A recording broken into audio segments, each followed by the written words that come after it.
इस वक्त की मिल रही है वो आपको बता दें, कांग्रेस एक बार फिर से पुराने चेहरों के ऊपर ही दांव खेलती दिखाई दे रही है। सूत्रों के मुताबिक राहुल वायनाड से चुनाव लड़ेंगे। इस बात के ऊपर कांग्रेस की केंद्रीय चुनाव समिति की बैठक में मुहर भी लग चुकी है। इतना ही नहीं, कांग्रेस सभी मौजूदा सांसदों को टिकट दे सकती है। हालांकि दिल्ली की सीटों के ऊपर अब तक कांग्रेस कोई फैसला नहीं ले पाई है। वहीं दूसरी तरफ कांग्रेस की पहली लिस्ट आज जारी की जा सकती है। इसके पहले कांग्रेस नेता के.सी. वेणुगोपाल ने यह बताया कि केरल, कर्नाटक, तेलंगाना, छत्तीसगढ़, दिल्ली, साथ ही लक्षद्वीप की सीटें फाइनल हो चुकी हैं और बहुत जल्द औपचारिक ऐलान इसका कर दिया जाएगा। वहीं कांग्रेस नेता दीपक बाबरिया ने कहा कि 11 मार्च को एक बार फिर से केंद्रीय चुनाव समिति की बैठक होनी है।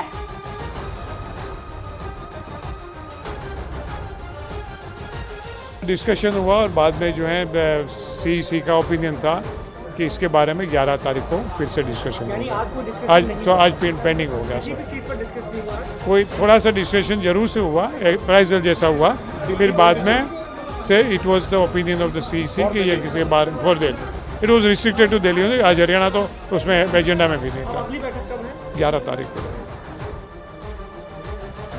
और वहीं कांग्रेस सीईसी की बैठक में शामिल हुए सचिन पायलट ने कहा कि सभी पहलुओं के ऊपर चर्चा हुई है और जो भी व्यक्ति चुनाव जीतने की स्थिति में है वही चुनाव लड़ेगा। चुनाव जीतने की स्थिति में है उसको पार्टी आदेशित करेगी, वो चुनाव लड़ेगा। अंतिम निर्णय सीईसी लेगी और मुझे लगता है बहुत जल्द इस पर स्पष्ट एक वक्तव्य सीईसी का भी आएगा। पूरे जिन जिन स्टेट्स का डिस्कशन था सभी सीट्स पर डिस्कशन हुआ है और मंथन किया गया है। जैसे मैंने कहा, एक अच्छा सार्थक पॉजिटिव एटमॉस्फेयर में डिस्कशन हुआ और सब पहलुओं पर हमने अपना ध्यान केंद्रित किया। खड़गे साहब, आदरणीय सोनिया गांधी जी, सभी सीईसी के मेंबर्स, हम सब लोगों ने एक लंबी चर्चा करी है। जैसे ही निर्णय को लेगी एआईसीसी से आपको सूचित कर दिया जाएगा। और वहीं कांग्रेस नेता राहुल गांधी ने केंद्र में पार्टी की सरकार बनने पर युवाओं को 30 लाख सरकारी नौकरी देने का ऐलान किया है। राहुल गांधी ने युवाओं को 5 गारंटी दी है। राहुल ने सत्ता में आने पर 30 लाख खाली पद भरना, ग्रेजुएट को 1 साल तक ट्रेनिंग भत्ता, पेपर लीक को रोकने वाले कानून को बनाने का वादा किया है। राहुल ने इसके साथ ही अस्थायी कर्मचारियों, गिग वर्कर्स के लिए सामाजिक सुरक्षा और युवा रोशनी के तहत जिलों में स्टार्टअप के लिए 5000 करोड़ रुपए के फंड का वादा भी कर दिया है। बिहार के बेगूसराय में इलेक्टोरल बॉन्ड की जानकारी देने के लिए करीब 4 महीने का समय मांगने पर कांग्रेस ने एसबीआई के खिलाफ प्रदर्शन किया। सुप्रीम कोर्ट ने 15 फरवरी को इलेक्टोरल बॉन्ड स्कीम पर रोक लगा दी थी। इसके साथ ही एसबीआई को चुनावी चंदे की जानकारी चुनाव आयोग को देने के लिए 6 मार्च का समय दिया था, लेकिन एसबीआई ने इसकी जानकारी देने के लिए 30 जून तक का समय मांगा और इसी वजह से कांग्रेस भड़क गई। बिहार के बेगूसराय में कांग्रेस के कार्यकर्ताओं ने एसबीआई के खिलाफ मोर्चा खोल दिया। वहां से जो तस्वीरें सामने आई उनमें एक तस्वीर में बड़ी संख्या में कांग्रेस के समर्थक शहर में मौजूद एसबीआई के एक दफ्तर के बाहर प्रदर्शन करते दिखे। उनके हाथों में पार्टी का झंडा और एक बैनर दिखाई दिया जिस पर एसबीआई के खिलाफ नारे लिखे नजर आए। इस दौरान उन लोगों ने वहां नारे भी लगाए। एसबीआई ऑफिस के बाहर हंगामा होने पर एक आदमी ने प्रदर्शनकारियों को समझाने की कोशिश की, लेकिन वो नहीं माने। थोड़ी देर बाद कुछ लोग गेट के अंदर आ गए और वहीं पर खड़े होकर एक बार फिर से नारेबाजी शुरू कर दी। कांग्रेस ने आरोप लगाया कि केंद्र सरकार को बचाने के लिए एसबीआई ने यह कदम उठाया।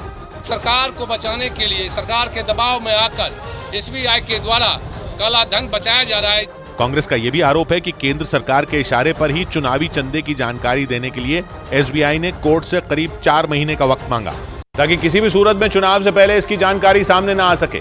सिर्फ बिहार के बेगूसराय ही नहीं बल्कि दक्षिण भारत के आंध्र प्रदेश और तमिलनाडु में भी कांग्रेस के कार्यकर्ता एसबीआई के खिलाफ सड़कों पर उतर आए और नारेबाजी करते हुए केंद्र सरकार का विरोध जताया।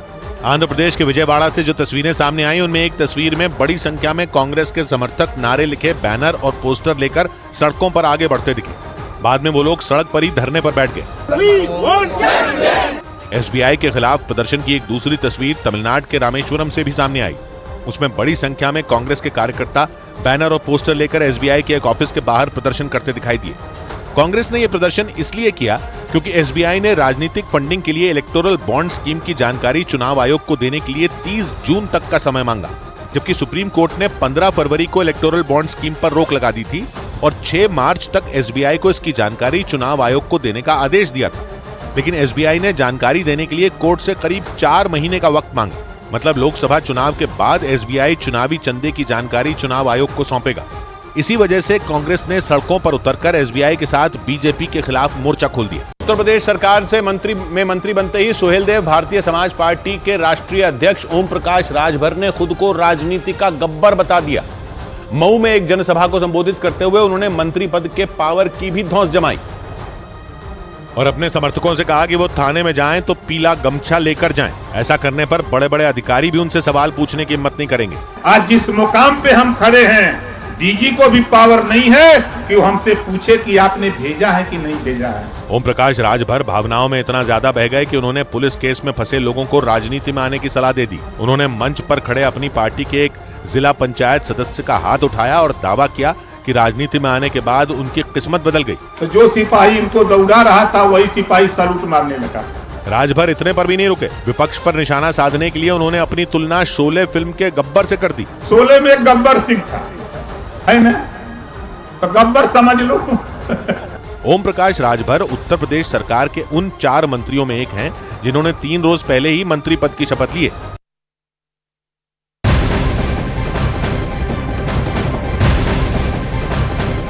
और बड़ी खबर आपको बता दें, लोकसभा चुनाव के पहले पीएम मोदी ने बड़ा तोहफा दिया है। केंद्र सरकार ने पीएम उज्ज्वला योजना के तहत दी जाने वाली सब्सिडी की समय सीमा को 1 साल के लिए और बढ़ा दिया है। केंद्रीय मंत्री पीयूष गोयल ने बताया कि उज्ज्वला योजना के तहत दी जाने वाली 300 रुपए की सब्सिडी की समय सीमा को 31 मार्च 2025 तक जारी रखने की मंजूरी मिल गई है।